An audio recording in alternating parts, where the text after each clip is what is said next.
Assalamualaikum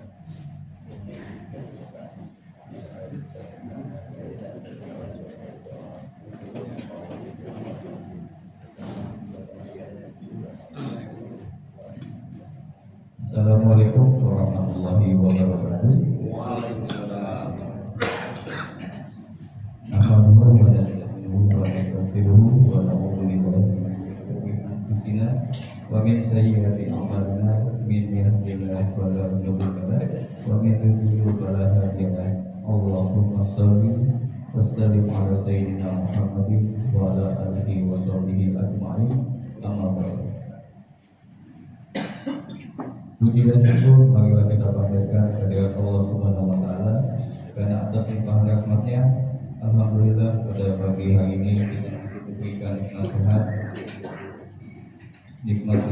nikmat iman, nikmat Islam dan nikmat yang umum, sehingga kita masih dapat melaksanakan sholat subuh berjamaah dan mengikuti taklim pada subuh pada hari ini. Semoga segala amal ibadah yang kita kerjakan diberikan ganjaran pahala dan mendapatkan kebaikan oleh Allah Subhanahu wa taala. Tidak lupa juga selawat dan salam semoga senantiasa selalu tercurah kepada baginda Nabi besar Nabi Muhammad sallallahu alaihi wasallam, kepada keluarganya, kepada sahabatnya, dan semoga kita semua mendapatkan sahabatnya kelak di yaumil akhir nanti. Amin amin ya rabbal alamin. Jemaah Al-Fatihah yang kami hormati, sebelum memulai taklim pada pagi hari ini, izinkan kami menyampaikan beberapa maklumat.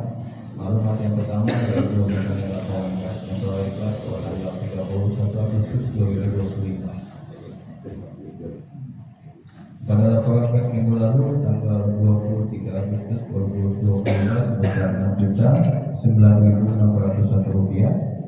Pemasukan dari tanggal 24 hingga 29 Agustus 2025 sebesar Rp2.105.000. Pengeluaran dari tanggal 24 Agustus hingga 31 Agustus 2025 sebesar Rp3.630.000. Sehingga sisa kas TKM Musyawarah Ikhlas saat ini sebesar Rp4.484.601.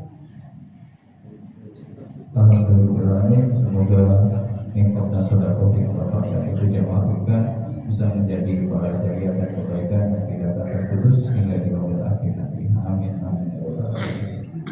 Maklumat yang kedua yaitu Ustadz yang mengisi kajian pada pagi hari ini akan diisi oleh Ustadz Haji Sofwan Musyairi. Alhamdulillah beliau sudah hadir di tengah-tengah kita.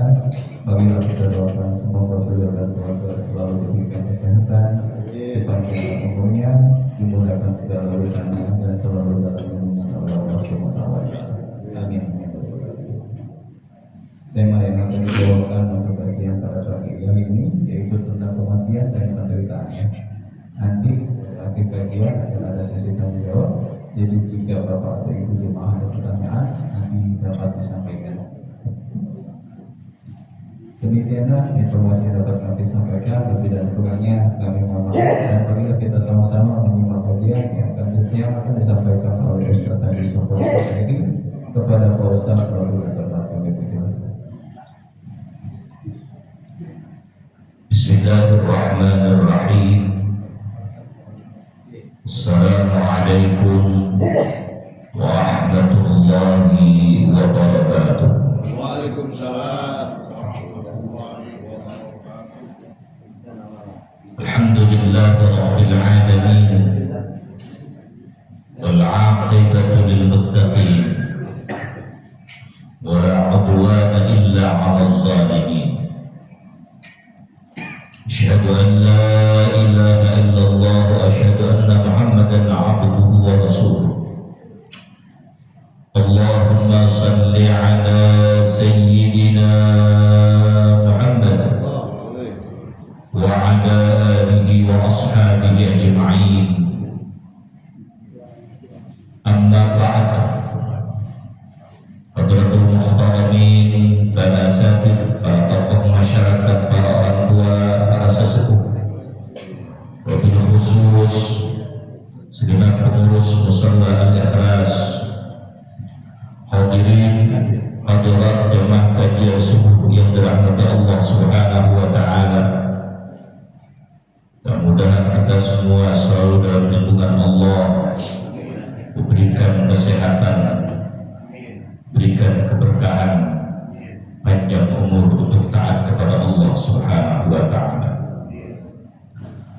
Salawat dan salam selalu kita sanjungkan ke hadirat Nabi kita Muhammad sallallahu alaihi wasallam, dan harapan kita pada yaumul qiyamah nanti mendapatkan syafaatul uzma dari Nabi kita Muhammad sallallahu alaihi wasallam. Para jamaah yang dirahmati Allah Subhanahu wa Ta'ala, alhamdulillah patut kita syukuri di pagi yang cerah ini kita masih dapat duduk bersyukur di tempat yang mulia ini.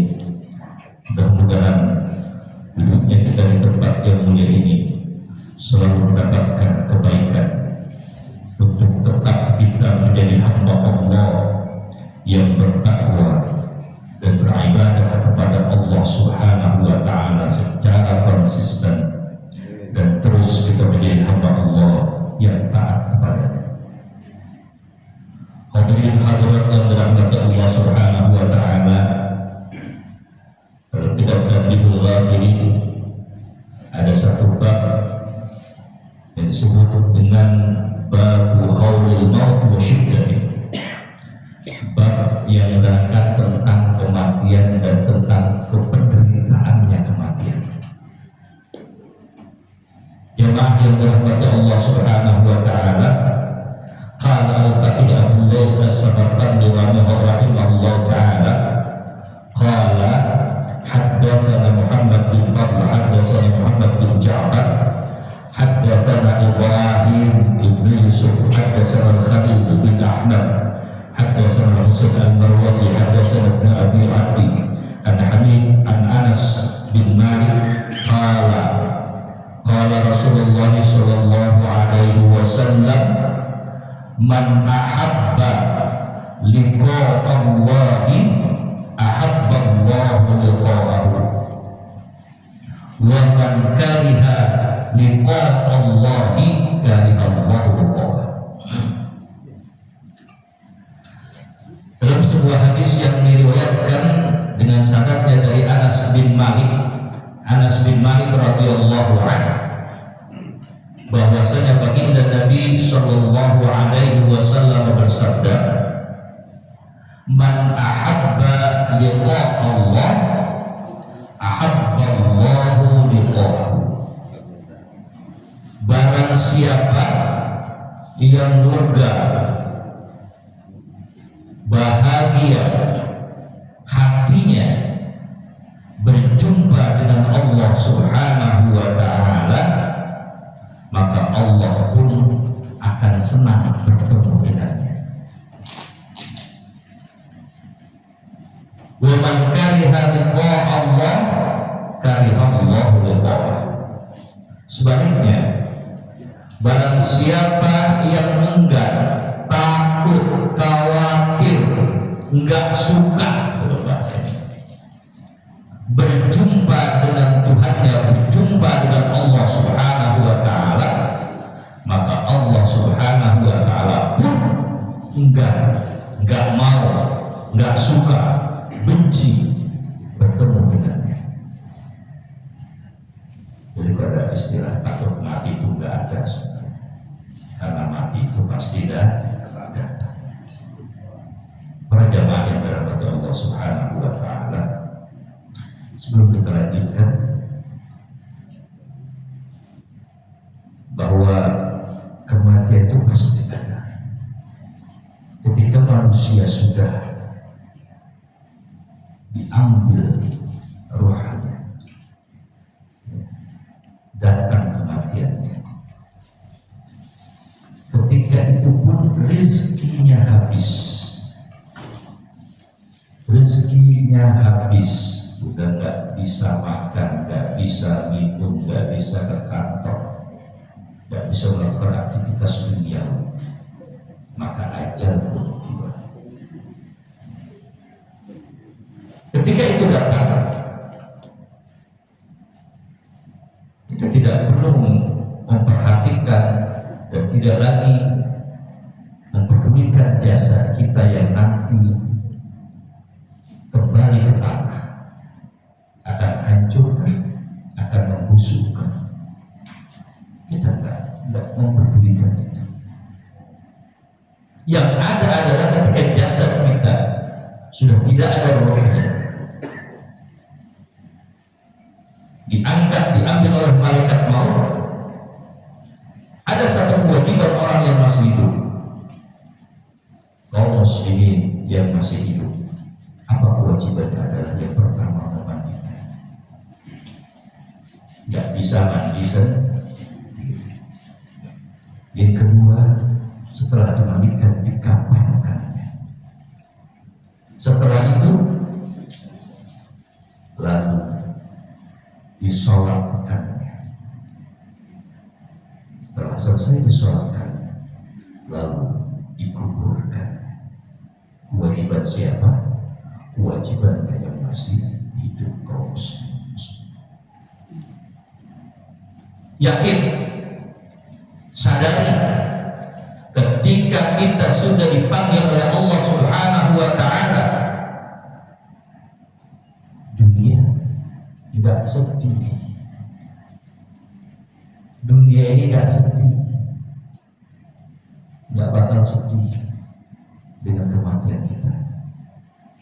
Alam semesta dan isinya tidak berduka atas kepergian kita. Segala sesuatu akan berjalan seperti biasa saja. Segala sesuatu yang ada di dunia akan berjalan seperti biasa. Tidak akan berubah sedikit pun dengan perpisahan. Tidak akan sama sekali. Perekonomian akan terus berputar. Terus pekerjaan yang dulu kita kerjakan di kantor, di mana saja, di pasar kalau dia berdagang, akan digantikan oleh orang lain. Harta yang kita miliki, sedikit atau banyak, harta kita yang ada, kalau kita punya mobil, kalau kita punya tanah, kalau kita punya rumah, pindah kemana? Kepada ahli waris secara halal.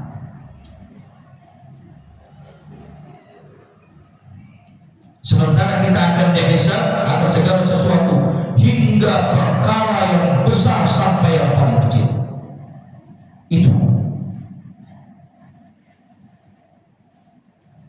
yang pertama lepas dari kita adalah nama. Yang lepas dari kita yang pertama adalah nama kita. Ketika kita sudah meninggal dunia, orang-orang itu yang masih hidup bertanya, di mana mayatnya? Ya, di mana jenazahnya? Apa masih di rumah sakit atau sudah sampai di rumah? Di mana jenazahnya? Bukan ditanya, di mana si Ahmad? Di mana si Ali? Di mana si Amin? Yang ditanya ketika sudah meninggal, di mana mayatnya? Di mana jenazahnya? Namanya sudah berubah. Mereka nggak manggil nama kita, semua tinggal kenal. Ketika akan disolatkan, dibawa ke mushola Al-Ikhlas misalnya, coba geser jenazahnya kemana? Nggak ke depan, bawa jenazahnya ke depan. Bukan bawa tuh si Ahmad ke depan, bawa tuh si Ali ke depan, atau letakkan yang paling tengah. Tidak, berubah nama. Para jamaah sekalian, tidak terbukti nama kita, hilang berlalu begitu saja. Ketika kita dikubur, dibawa ke kubur, mereka berkata, yang masih hidup, dekatkan mayatnya. Tidak disebut namanya, dekatkan sini ke liang kubur. Oleh karena itu para jemaah sekalian, jangan pernah kita tertipu dengan kehormatan. Jangan pernah kita tertipu dengan status sosial. Jangan pernah kita tertipu dengan kelompok, golongan, organisasi. Bangga. Jangan terpedaya dengan kedudukan, bangga dengan kedudukan, jabatan, nasab, keturunan. Semuanya tergantung pada diri kita masing-masing.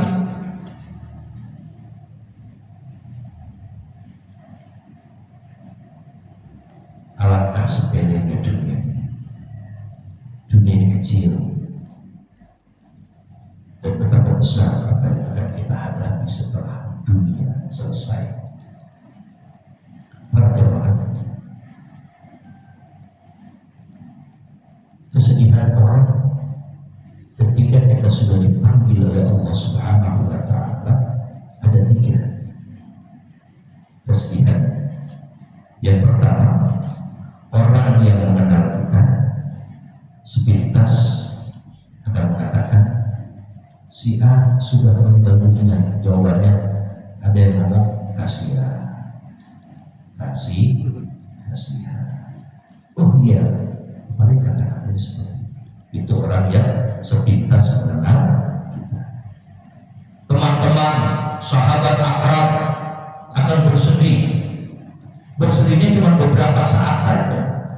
Bisa jadi 1 hari, bisa jadi 2 hari, bisa jadi 3 hari kalau teman akrab masih dipikirin.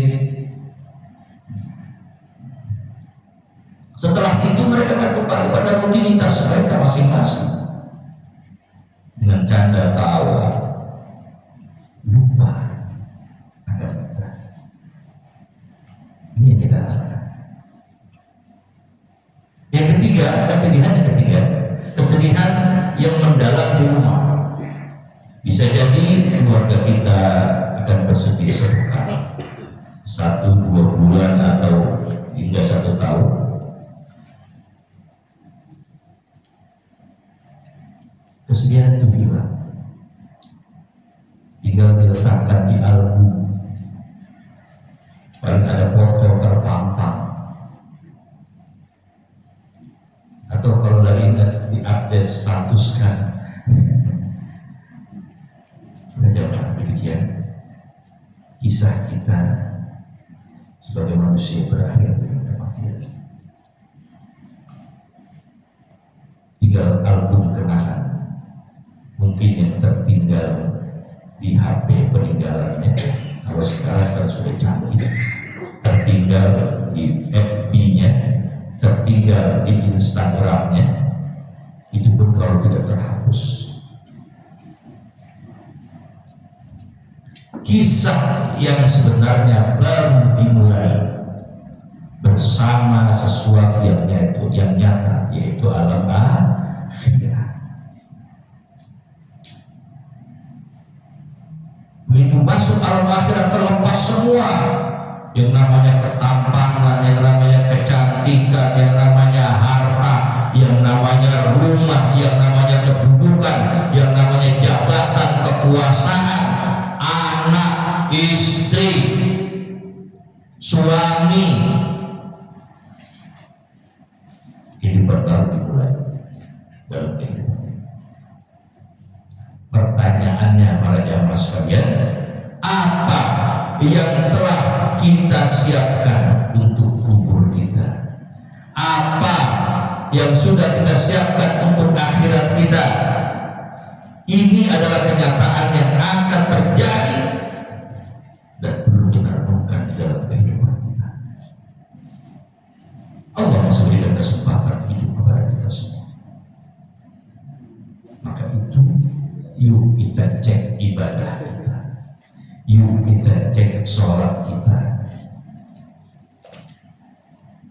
yang wajib, yang sunnah. Cek amal-amal soleh kita, sedekah kita. Kita termasuk orang yang gemar bersedekah atau termasuk orang yang pelit?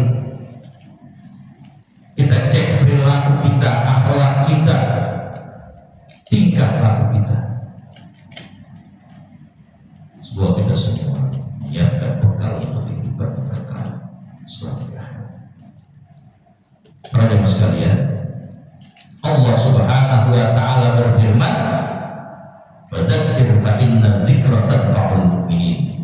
Dan berilah peringatan, karena peringatan itu bermanfaat bagi orang-orang beriman. Kenapa? Kenapa mayit itu memilih sedekah? Dalam sebuah kisah diterangkan kenapa mayit itu memilih sedekah jika dikembalikan ke dunia lain. Ketika dia memohon untuk dikembalikan ke sesaat, dan ketika itu rohnya sudah terpisah dari tubuhnya. Kenapa? Dalam firman Allah, Rabbi laula akhartani ila ajalin qarib. Kalimatnya fa'asaddaq.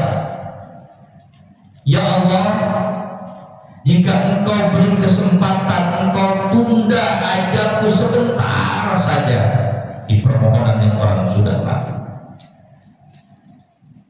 niscaya aku akan manfaatkan waktu yang sebentar bila engkau kembalikan aku hidup. Aku akan bersedekah, aku akan bersedekah. Ayat ini tidak menjelaskan apa yang diterangkan oleh Allah Subhanahu wa taala. Mereka tidak mengatakan, ya Allah, kalau engkau tunda, niscaya aku akan pergi haji. Ya Allah, kalau engkau tunda, aku akan umroh. Enggak. Yang disebutkan oleh mereka hanya ingin bersedekah. Para jamaah sekalian, ayat itu tidak menyatakan juga, ya Allah, kalau engkau tunda ajalku ini, aku akan sholat, aku akan puasa. Dijelaskan oleh para ulama tentang sedekah, karena dia melihat dampak sedekah yang sangat besar setelah datang kematian. Dampak sedekah sangat besar setelah datangnya kematian. Itu tadi dasarnya. Rabbi laula akhartani ila ajalin qarib fa'asaddaq.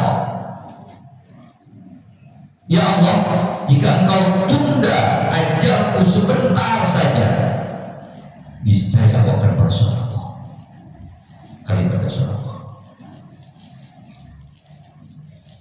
Karena banyak orang yang masuk surga karena menafkahkan hartanya di jalan Allah, selain sholat, selain puasa, selain haji, selain umroh dan amal-amal soleh yang lain. Ini ada efek yang begitu luar biasa ketika kita rajin bersedekah. Para jemaah sekalian, berjumpa dengan Allah Subhanahu wa taala artinya kita dikembalikan ke negeri akhirat. Dengan cara apa? Dengan cara kematian. Orang mukmin hatinya lega menghadapi kematian. Orang beriman hatinya akan lega, akan bahagia ketika kematian itu datang. Karena saat itu atau saatnya sakaratul maut dihibur dengan keridhaan Allah Subhanahu wa taala, akan ditayangkan surganya Allah Subhanahu wa taala, dan sudah tentu ia lebih senang menerimanya daripada hidup di dunia. Itu bagi orang-orang yang beriman. Maka dia suka bahagia berjumpa dengan Allah Subhanahu wa taala. Sebaliknya, orang-orang yang kafir, orang-orang yang tidak beriman kepada Allah, tidak melaksanakan perintah Allah Subhanahu wa taala, takut sama mati, enggan mati, benci kematian. Karena apa? Karena saat itu ia diperlihatkan balasan amal perbuatannya berupa apa? Allah bayangkan berupa siksa. Karena itu hatinya menjadi kecil, hatinya jadi mudah tolak, hatinya takut, benci dengan kematian. Ketika dia benci dengan kematian, berarti Allah juga akan benci kepadanya. Tetapi kematian itu pasti dan tetap harus datang kepadanya. Para jemaah sekalian, sabda Rasulullah SAW tersebut, sehubungan itu sahabat berkata, "Ya Rasulullah, kami belum senang mati. Ya Rasulullah, kami belum mau mati." Lalu dijawab oleh Nabi kita Muhammad SAW, "Tidak demikian," kata Rasul. "Tapi di saat itu sakaratul maut, malaikat pembawa kabar gembira datang. Datang kepada siapa? Datang kepada orang-orang yang beriman, kepada orang-orang mukmin, melaksanakan tugasnya memenuhi janji Allah Subhanahu wa taala kepadanya. Sebaliknya kepada orang-orang yang kafir, orang-orang yang tidak taat kepada Allah, orang-orang yang kufur nikmat, dia beribadah kepada Allah Subhanahu wa taala, kedatangan malaikat membuat gentar hatinya. Kedatangan malaikat pencabut nyawa membuat bingung hatinya, sehingga timbul rasa tidak mau bertemu kepada Allah Subhanahu wa taala. Baginda Nabi Rasulullah SAW bersabda, berceritalah tentang Bani Israel. Tidak apa-apa, karena zaman mereka terjadi berita yang aneh atau ganjil. Kemudian beliau menceritakan sekelompok orang Bani Israel melewati satu makam. Orang Bani Israel melewati satu makam, melewati kuburan. Ya, sini banyak kuburan ya. Ini orang Bani Israel. Lalu mereka berhenti dan salah seorang dari mereka berdoa mohon supaya mayit di dalam kuburan itu keluar. Berhenti mohon supaya mayit dalam kuburan keluar. Begitu selesai berdoa, mereka melihat kepala manusia timbul dari dalam kuburan itu. Timbul kepala manusia. Lalu berkata, demi Allah. Orang itu berkata, yang tadi timbul kepalanya, demi Allah, aku mati sejak 90 tahun yang lalu. Aku meninggal sejak 90 tahun yang lalu sampai saat ini. Dan sampai saat ini rasa sakitnya belum sembuh. Udah 90 tahun rasa sakitnya belum juga hilang. Untuk itu hendaknya kalian berdoa agar Allah Subhanahu wa taala mengembalikan aku seperti tadi. Mati padahal dia orang yang tekun beribadah, terbukti bekas sujud pada tadi. Jadi ahli ibadah juga belum tentu tidak mendapatkan siksa kubur, karena mungkin di dunia tadinya nggak rajin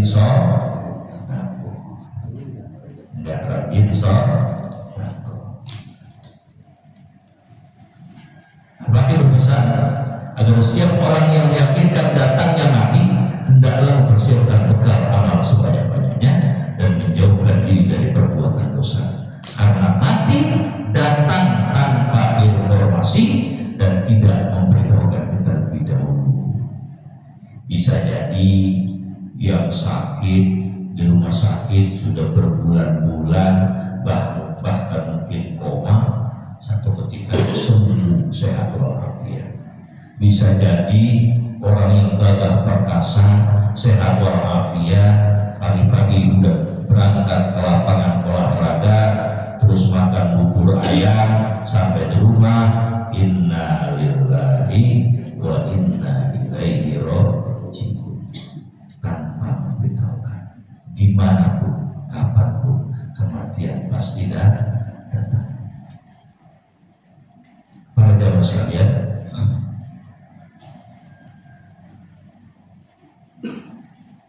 Tentunya baginda Nabi SAW bersabda, sakitnya ketika nyawa berpisah dengan raga. Ketika nyawa berpisah dengan raga, orang beriman kira-kira sejajar dengan dipukul, kira-kira sakitnya seperti dipukul dengan pedang 300 pukulan. Itu yang beriman.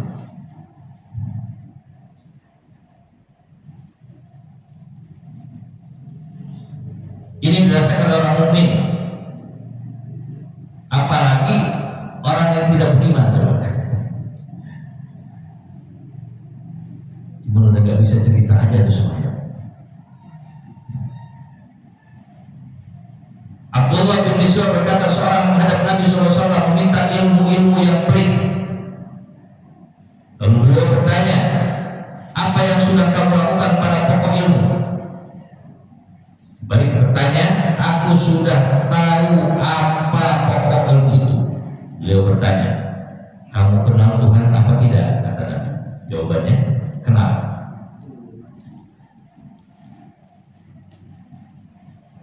Lalu apa yang sudah kau lakukan terhadap Tuhan? Kata Nabi. Dijawab oleh orang itu, saya tidak tahu apa saja yang dikehendaki oleh Allah SWT. Baginda Nabi SAW berkata, kenal mati kamu? Kamu tahu mati gak? Dijawab, ya. Kemudian itu kamu punya persiapan apa? Kalau kamu kenal Tuhan, kamu kenal mati. Lalu untuk mati itu udah punya persiapan apa? Dijawab, Masya Allah. Yaitu apa saja yang dapat saya lakukan? Apa saja yang dapat saya lakukan? Lalu Nabi berkata, lakukanlah itu sebaik-baiknya, baru nanti lain kali kamu kembali sini dan aku akan memberimu ilmu yang baru. Lakukan dulu untuk persiapan mati, jangan mencari ilmu yang susah-susah. Apa yang dimaksud? Diperintahkan sholat-sholat, diperintahkan puasa-puasa, diperintahkan sholat-sholat. Kenapa? Karena dunia ini hanya sebentar.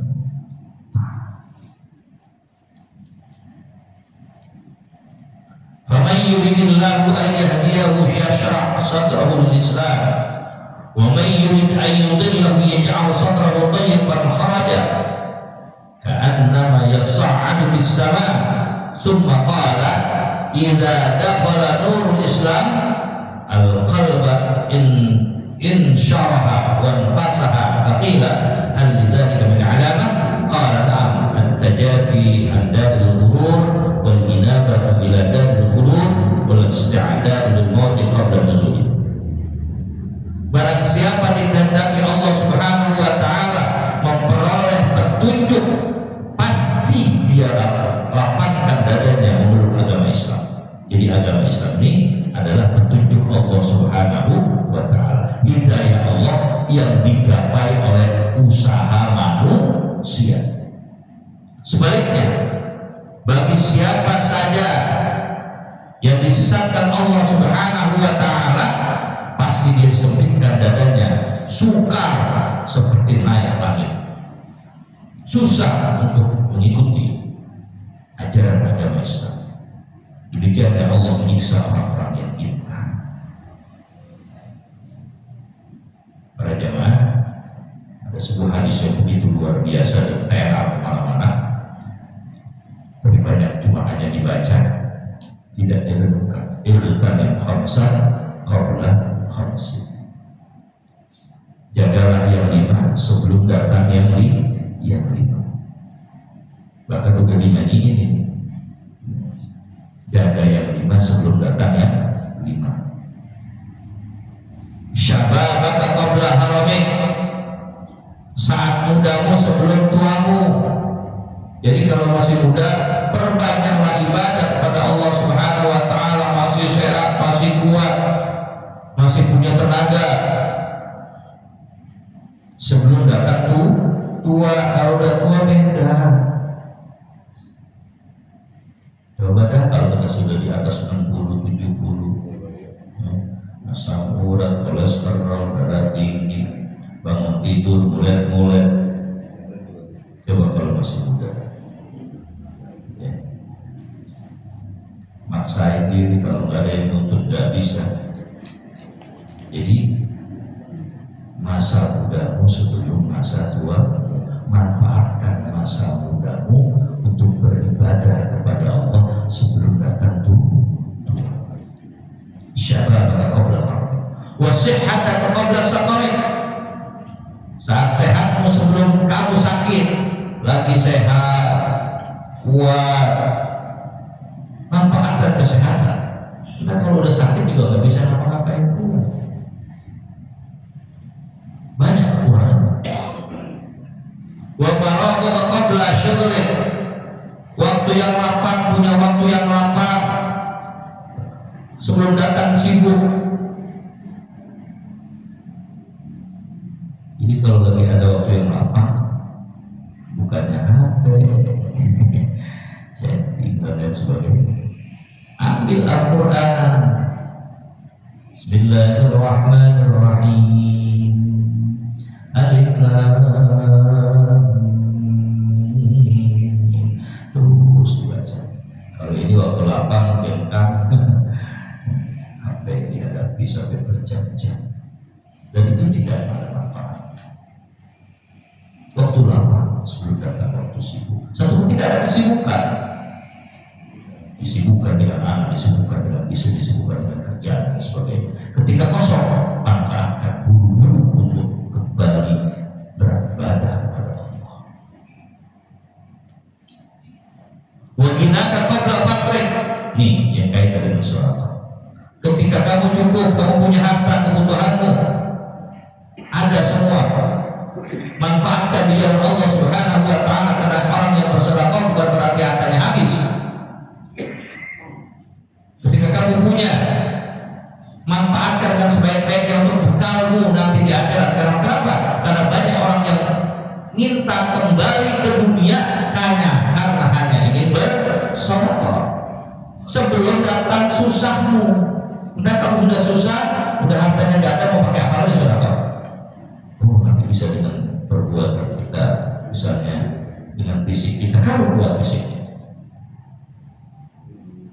Jangan terlalu yakin dengan apa yang kita berikan, karena Allah akan mengambilnya dengan sekejap bagi orang-orang yang tidak syukur nikmat,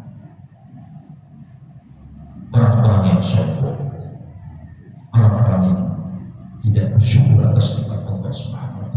Mudah Allah ambil.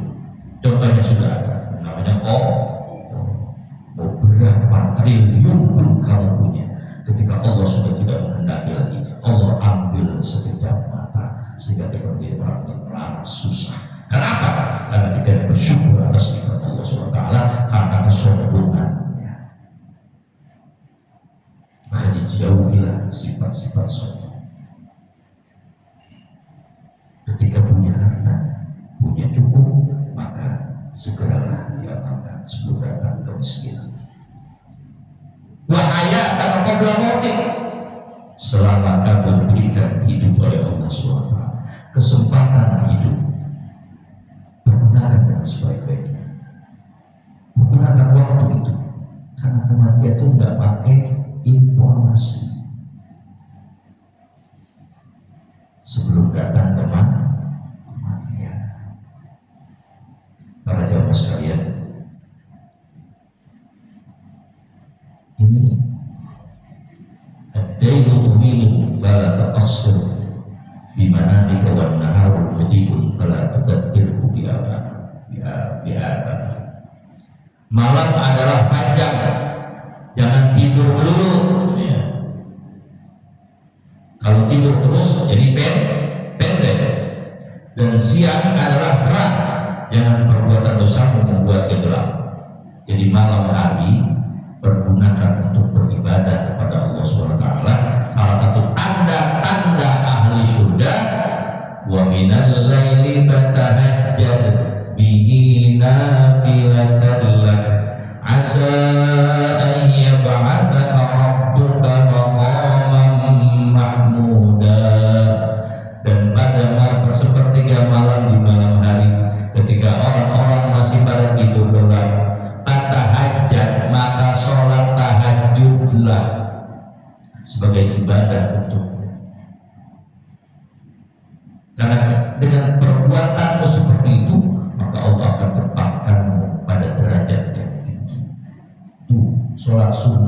yang benar-benar termaktub dalam Al-Quran, statementnya Allah bagi orang yang rajin tahajud akan Allah tetapkan maqamam mahmuda, tempat yang mulia.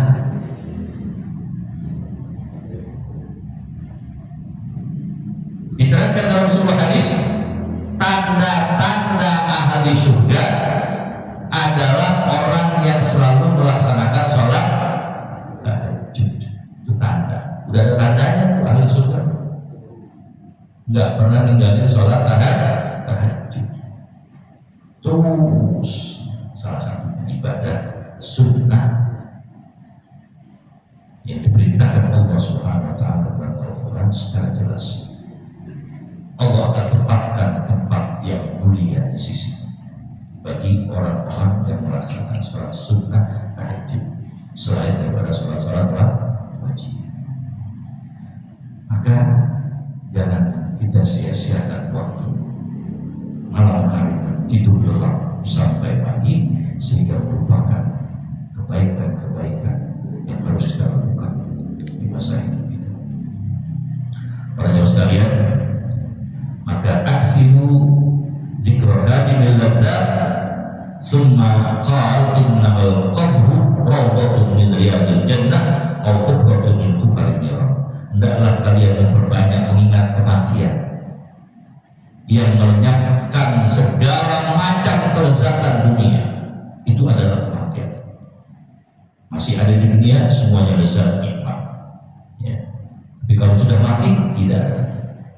Bersabda beliau Nabi kita Muhammad SAW, kubur adalah merupakan pertamanan surga bagi orang-orang yang beriman dan merupakan bagian dari jurang-jurang neraka bagi orang-orang yang kafir. Maka kita akan berusaha semaksimal mungkin sebagai Allah yang beriman agar jadikan kubur kita kuburnya apa? Taman-taman surga, lega, nikmat. Boleh jadi kuburan cuma 2x1, tapi orang beriman seluas dunia, seluas dunia. Maka untuk menggapai itu apa? Taat kepada Allah Subhanahu wa ta'ala. Mari terus kita berusaha semaksimal mungkin untuk menjadi hamba Allah Subhanahu wa ta'ala yang beriman, bertakwa, terus secara terus-menerus lakukan kebaikan, amal-amal saleh, mempersiapkan hidup yang abadi. Mudah-mudahan Allah meridhoi kita semua dan menjadi hamba-hamba-Nya Allah. Nahnu awliya'u bil hayati dunya wal akhirah, wa lakum fiha ma tashtahi anfusukum wa lakum fiha ma tad'un. Kami berlindung kata Allah dalam kehidupan dunia dan kelak di akhirat bagi kalian apa saja yang diinginkan dan diminta pasti ada di dalamnya. Tadi ayat ini sudah saya bacakan dalam surat semua. Semua apa yang kita minta, yang kita inginkan, semua akan terwujud walaupun di dunia dan belum mendapatkan. Maka jangan pernah berputus asa, karena kita beribadah kepada Allah bukan untuk meraih dunia, beribadah kepada Allah untuk meraih kebahagiaan akhirat. Itu yang paling penting. Ada orang yang hidupnya begitu luar biasa nikmatnya di dunia, di akhiratnya disiksa. Na'udzubillah.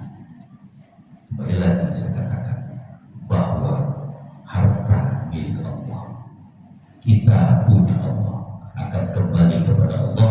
Maka persiapkan untuk menghadap Allah dengan hati yang tenang. Ya ayyatuhan nafsul mutmainnah irji'i ila rabbika radiyatan mardiyah fadkhuli fi ibadi wadkhuli jannati.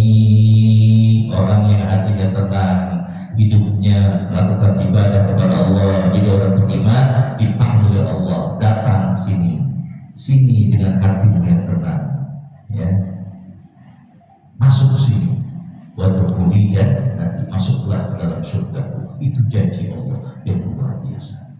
Demikian Bila ada yang baik hanya datang dari Allah Subhanahu wa Ta'ala. Bila ada yang salah dalam perkataan atau yang lainnya, itulah pribadi saya sebagai manusia, tempat salah tempat mau dimaafkan. Hadanallahu ya majma'in. Assalamualaikum warahmatullahi wabarakatuh. Demikian kajian yang telah disampaikan oleh Ustaz Fadli Somad Kusyairi. Jika ada pertanyaan dari Bapak dan Ibu terkait materi yang tadi disampaikan, kami persilakan.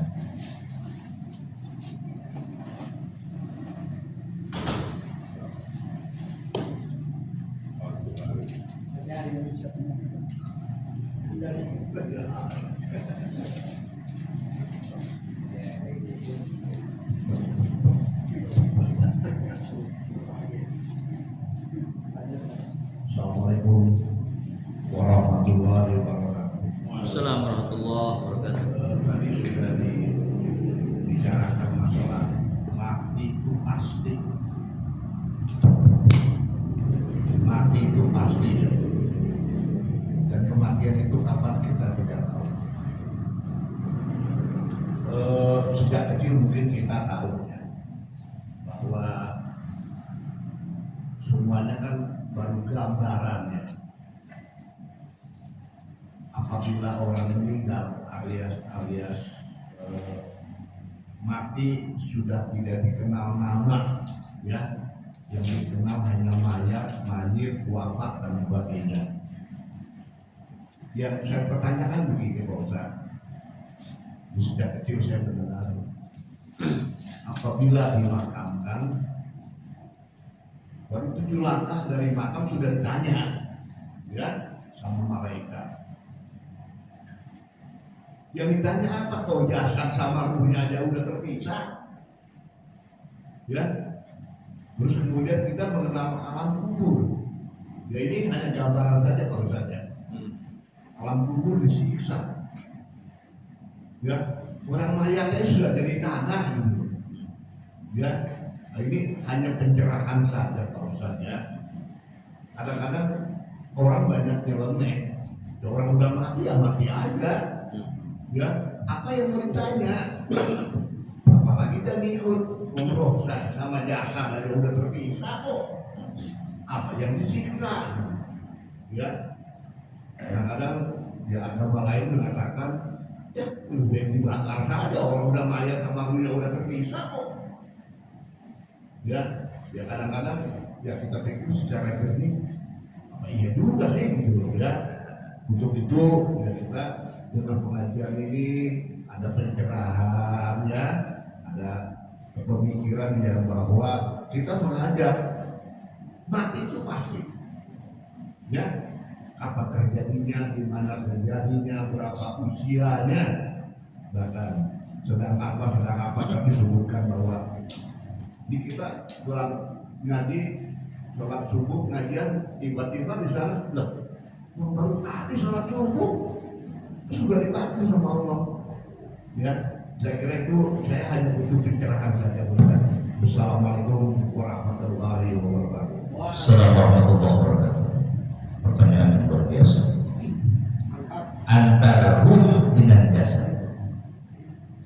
Karena setiap manusia ketika sudah ada jasadnya, semenjak dia di kandungan ibunya 40 hari dimasukkan yang namanya ruh. Ruh itu selalu berdampingan dengan jasad. Ruh tidak akan hancur. Ruh itu adalah milik Allah. Ya. Ruh min amri Rabbi. Ya. Dan itulah bentuk yang sesungguhnya. Adapun jasad karena dilempar ke dunia, maka berbentuk yang kelihatan. Ruh itu enggak kelihatan. Jadi kita jangan terpaku dengan jasad kita tadi tampan, keren, cantik, gagah. Ruhnya sama nggak? Ruhnya sama nggak? Sama. Tapi ketika sudah berpisah antara ruh dan jasad, nanti gimana kalau hancur kok? Kok masa disiksa juga? Itu Itu disebut dengan mahsyar, alam akhirat. Ingat, kita harus meyakini benar ada dua alam, alam dunia dan alam akhirat. Allah sudah ciptakan siang, malam, pagi, sore, laki, perempuan. Ya, ada alam yang namanya mahsyar, yang dikumpulkan ruh-ruh manusia yang tidak ada bedanya dia rasakan semenjak dia masih hidup di dunia. Mana yang disiksa? Tuh tadi ruh. Akan terasa manusia, akan terasa. Karena awal penciptaan manusia nggak kelihatan awalnya. Benar ya? Apa Nabiullah Adam alaihissalam menciptakan itu langsung berbentuk jasad? Tidak. Diambil tanah, ya kan? Kalau tin lalu dimasukkan ruh, itu awal penciptaan. Sama dengan penciptaan kita nih semua. Awalnya kenapa? Segumpal air, ya? Apa? Airnya bersih nggak? Nggak bersih. Lalu dibersihkan oleh Allah dengan amal-amal perbuatan. Jadi kalau kita punya ada pemikiran, siapapun agama lain punya pemikiran, buat apaan? Biasanya dibakar aja, nggak ada artinya. Emang yang mau disiksa tadi? Itu pemikirannya apa? Letterlock. Karena Allah punya rahasia-rahasia tersendiri, dan antara ruh dengan jasad tidak dapat terpisahkan. Dia akan merasakan.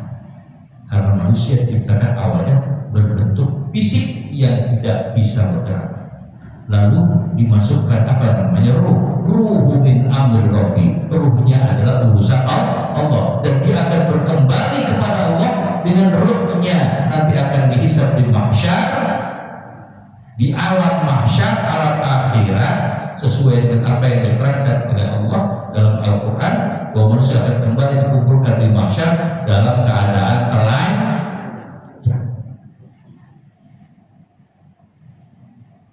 Dan Allah menjanjikan kepadanya adalah kebaikan, kenikmatan luar biasa setelah dia patuh dan taat akan perintah Allah Subhanahu wa Ta'ala. Itu adalah apa yang Allah inginkan dari Allah ciptakannya manusia. Ini sebagai pembicaraan untuk meyakinkan kita bahwa jasad pasti hancur. Makanya jangan di-heroin. Tadi udah bilang di awal, jangan di-heroin itu jasad kita mau hancur, mau busuk, mau rusak, gak ada artinya. Udah itu yang ada apa? Ar-ruhu bil jasad. Kalau sekarang kita pikir pasti semuanya akan hancur kan? Akan rusak. Kalau ada yang aneh-aneh ketika digali lagi udah sekian tahun masih utuh, nah itu lain cerita. Itu adalah kehendak Allah, tubuh. Tapi kalau diri kitanya sudah mati, jangan mikirin jasad, tapi ruh bil jasad yang terus berkesinambungan selama kita hidup di dunia. Yang kita gali masih bisa makan, bisa minum, bisa lari, bisa jalan, ruhnya masih ada. Tapi kalau sudah tidak ada, bisa bergerak, nggak bisa bergerak. Dan itu asli penciptaan awal manusia. Yang meniupkan ruh di mana? Oleh Allah. Dalam Al-Quran jelas banget, Allah tiupkan ruh setelah 40 hari di dalam rahim ibu. Baru ditiupkan ruh. Awalnya dari segumpal darah, jadi segumpal darah. Terus baru ditiupkan ruh itu. Allah urusannya bukan urusan kita, tetapi tidak akan terpisahkan semua. Itulah kehidupan akhirat. Ya, dikira-kira seperti itu.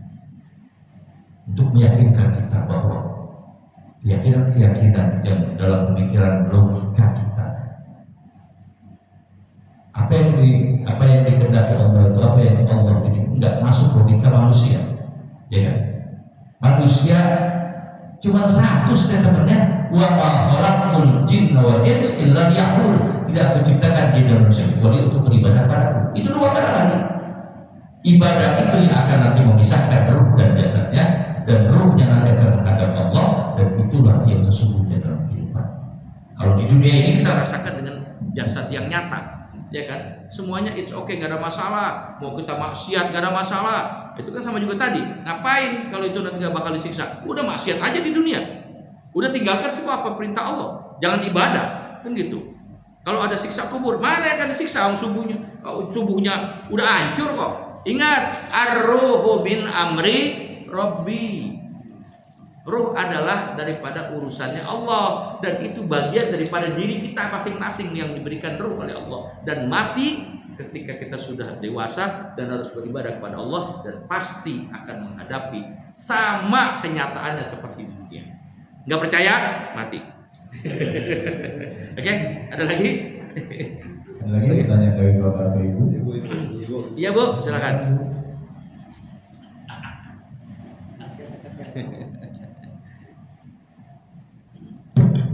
Assalamualaikum warahmatullahi wabarakatuh. Assalamualaikum warahmatullahi. Tadi dijelaskan bahwa siksa kubur itu memang ada, Pak Ustaz. Kemudian kan kita disuruh untuk selalu baca surat Al-Mulk Ya. setiap malam sebelum tidur untuk melindungi kita dari siksa kubur. Siksa kubur itu kan artinya masa yang tidak ada batasnya, Pak Ustaz, sampai alam akhirat nanti, masa perhisapan gitu, Pak Ustaz. Nah, penjabaran sendiri dari surat Al-Mulk yang melindungi kita dari siksa kubur itu, Pak Ustaz, perlu dijelaskan itu. Terima kasih. Tabarakalladzi biyadihil mulku wa huwa ala kulli syai'in qadir. Alladzi khalaqal mauta wal hayata liyabluwakum ayyukum ahsanu amala. Ya kan? Ya kan? Itu kan alladzi khalaqal mauta wal hayata liyabluwakum ayyukum ahsanu amala. Yang menciptakan manusia dan menciptakan kematian, dan Allah akan memberikan balasannya kepada orang-orang yang terbaik amal perbuatannya. Oh, ini salah satu surah yang ada dalam Al-Quran yang mempunyai kualitas tinggi ketika kita sering-sering membaca surah ini, terutama sebelum tidur. Karena manusia ketika mau tidur itu udah tidur melek mati. Ngerti nggak? Ingat gak kita? Ketika itu kebablasan, kalau udah baca surah Al-Mulk, kata Nabi, itu insya Allah akan terselamatkan dari siksa kubur. Siksa kubur ada batasnya, sampai datangnya yaumul hisab. Siksa kubur ada batasnya. Bagi orang yang kencingnya nggak bersih, siksa kubur karena kencingnya nggak tiris, itu hati-hati, itu termasuk siksa kubur. Ya. Dan dia ada batasnya. Orang yang sudah disiksa di kubur itu udah alamat gak enak. Makanya ada awal-awalnya. Tapi gimana kalau orang-orang yang sudah yang paling ibadah, tempatnya beda lagi. Beda lagi. Ada alam yang begitu membuat begitu nikmat sebelum dia masuk ke dalam surga. Ketika datang yaumul qiyamah. Tadi sudah ditunjukkan, ketika nanti datang yaumul qiyamah, semua roh, sebuah jasad-jasad yang ada di itu, rohnya bangun dari kuburan. Allah akan bangunkan dengan apa? Dengan disiramkan air sperma. Dalam sejarah cerita Nabi SAW. Jadi kalau kita baca surah Al-Mulk, tapi jangan baca surah Al-Mulk doang. Itu bagian yang melazimkan itu, insya Allah akan terselamatkan dari siksa kubur. Bukan baca aja, hafalin dulu. Hafalkan. Ya, insya Allah terutama rajin-rajinlah sholat tahajud. Itu tanda. Kalau ditandain kan enak itu, benar nggak? Apa kalau udah ditandain kan dia milik kita biasanya. Tanah aja kalau ditandain milik kita kan gitu. Kalau udah mati ditinggal lagi ya. ya. Tanda Allah tandain orang yang rajin tahajud, tanda-tanda ahli syurga. Karena Allah tempatkan tempat yang mulia di sisinya dan juga rajin. Banyak ada surah-surah yang lebih istimewa, surah Yasin, Al-Kahfi, Al-Mulk. Tapi jangan itu aja, yang cakep itu baca Quran dari Al-Fatihah sampai selesai. Terus balik lagi, terus. Kalau mau tidur, ngerti teh Al-Mulk dulu lah. Atau nanti Allah panggil kita dalam keadaan tidur, berarti sudah dijaga dengan surah Al-Mulk tadi. Insya Allah terselamatkan dari siksa api, siksa kubur. Itu salah satu keterangan dari hadis Nabi kita Muhammad Sallallahu Alaihi Wasallam. Terutama barang siapa yang mengamalkannya juga. Al-Kahfi pun demikian, dari 1 sampai 10 demikian sama. Tapi harus dihafal. Alhamdulillahilladzi anzala 'ala 'abdihi al-kitaba wa lam yaj'al lahu 'iwaja qayyiman liyundira ba'san shadidan min ladunhu wa yubashshira al-mu'minina alladhina ya'maluna as-salihati anna lahum ajran hasana. Itu udah jelas ayat-ayat yang begitu punya janji-janji Allah yang luar biasa. Demikian? Cukup? Oke. Lagi? Tambah lagi? Ya, ada pertanyaan lagi. Cukup?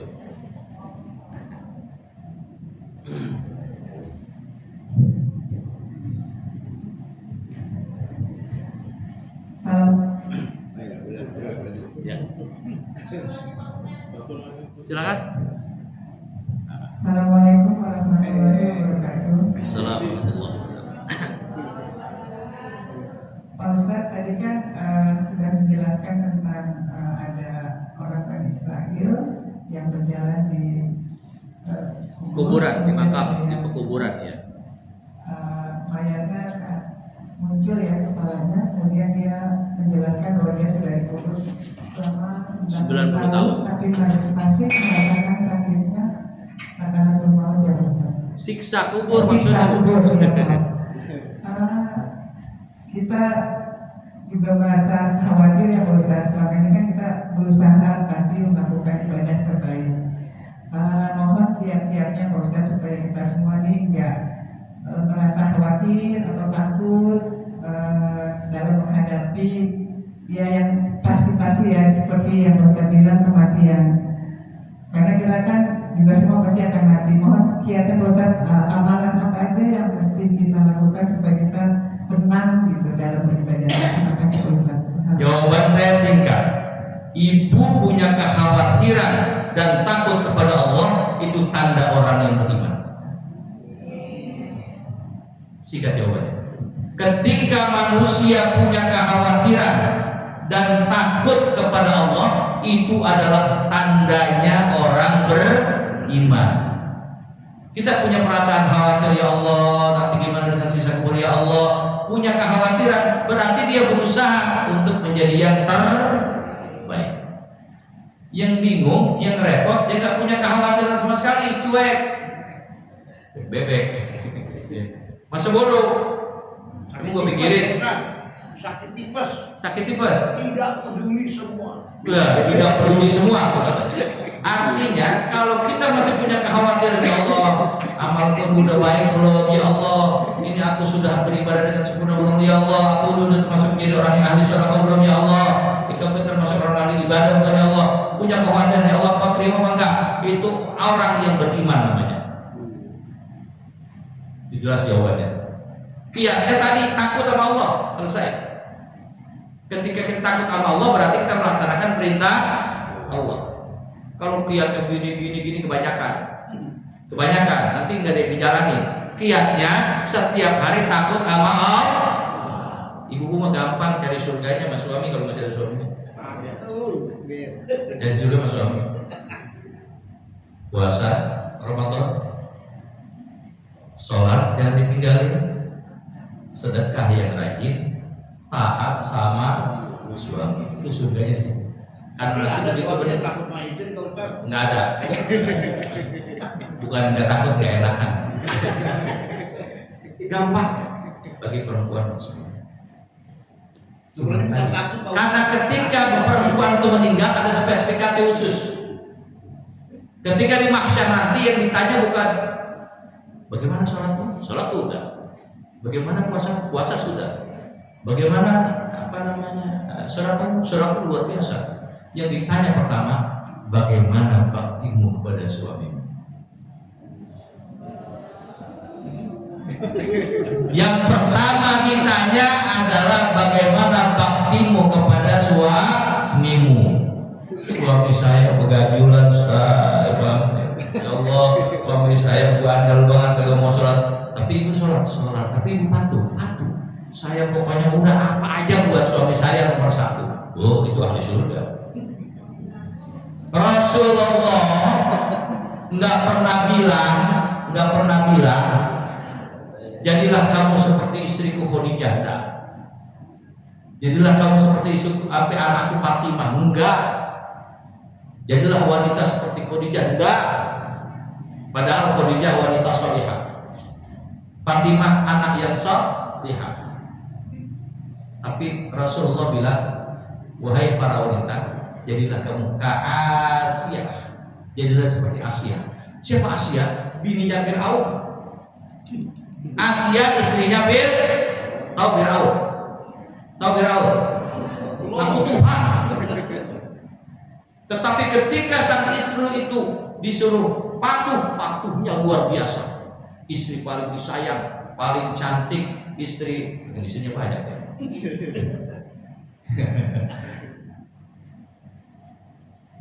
Cuma satu yang ditentang oleh Asia apa?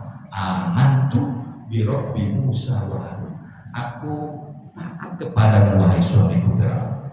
Tapi satu yang ditentang, aku hanya beriman kepada Tuhannya Musa dan Harun. Ada yang bilang direbus, no. Digoreng, no. Diangkat oleh Allah ke tempat yang paling tinggi. Tuh bininya Fir'aun. Jadi walaupun kita kayak Fir'aun, kita biarin aja. Yang penting taat aja taat. Kita juga sadar. Iya. Yang penting kita ibadah aja sama Allah. Tentang satu, kecuali dia nyuruh kita apa? Kufur kepada Allah. Baru yang lainnya. Ya. Jadi surganya gampang dia. Dibanding bapak-bapak ini kita susah. Pemimpin, tanggung jawabnya anak, tanggung jawab istri, tanggung jawab ini, banyak banget pertanyaannya. Belum lagi harta yang kita dapatkan dari mana. Ya kan begitu. Istri mah tinggal nampuin doang, enak udah. Cuma satu, taat kepada suami surga. Jangan ngomong, suami saya begini, jangan itu tuh buang-buang yang jauh-jauh gitu. Ya. Suami saya istrinya ketiga, dan biarin. Lah biarin, mau takdirnya seperti itu kan? Saya nggak ngajarin, biarin aja. Emang takdirnya seperti itu, tetap aja menjadi istri yang terbaik. Udah begitu. Mau saya balikin lagi, Khadijah Al-Kubra itu menabi, nggak apa-apa yang menabi. Khadijah Al-Kubra, Aisyah Taridha. Anas si panas kata malaikat Jibril, telur ada bumbunya matang. Kata malaikat Jibril begitu, telur ada bumbunya saking ceburunya matang, tapi saking taatnya kepada Nabi luar biasa, wanita salihah itu. Tapi insya Allah Bapak bersama setia semua, setia ya. Setiap tikungan ada. Makasih. Ya, mudah-mudahan ada lagi cukup. Nah, itu intermezzo aja supaya jangan ngantuk. Terus ini sarapan insya Allah. Terima kasih untuk pertanyaan Bapak Ibu sekalian. Untuk menutup majelis ini, mohon doa dari Ustaz agar kita semua sama-sama tetap istiqomah menjaga Allah.